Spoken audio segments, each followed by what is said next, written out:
All you need to know about iOS 18. Each year, Apple unveils its latest iOS version at the Worldwide Developers Conference in June, followed by a beta phase for developers and the public before its September release, coinciding with new iPhone launches. This year, we anticipate a similar schedule for iOS 18, but the similarities may end there. Based on rumors and leaks, iOS 18 could be one of the most significant updates in recent iPhone history. However, it's important to remember that these leaks might not fully reflect the final version. Details about upcoming Apple products are often speculative and subject to change. Recent updates as of March 25th include a report that Apple may use AI technology from Baidu for features specific to China. Also, it's rumored that users might gain more flexibility in arranging their home screen icons. Historically, Apple has released new iOS versions in September, usually in the second or third week. Here are the release dates for the past 5 years for reference. iOS 17, September 18, 2023. iOS 16, September 12, 2022. iOS 15, September 20th, 2021. iOS 14, September 16th, 2020. iOS 13, September 19, 2019. Post WWDC in June,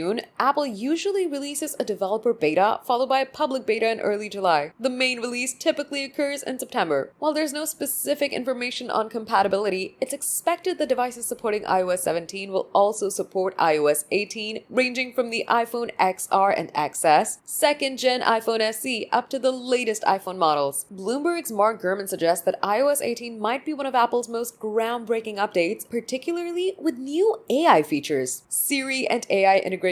Siri's rumored to receive a significant upgrade with advanced AI, potentially marking a significant shift in its capabilities. AI features across Apple products. Expect AI integrations in various applications like Apple Music, Xcode, and more, with a blend of on-device and cloud-based processing. More customizable home screens. Rumors suggest that Apple may allow users more control over the placement of home screen icons. RCS support. Apple might introduce RCS support to the iPhone, enhancing messaging features with Android devices. New accessibility features. iOS 18 may include innovative accessibility features like adaptive voice shortcuts and live speech enhancements. Influence from Vision Pro. Elements from Apple's Vision OS might make their way into iOS 18, potentially bringing significant interface changes. Remember, these are based on leaks and rumors, and the final features of iOS 18 could vary.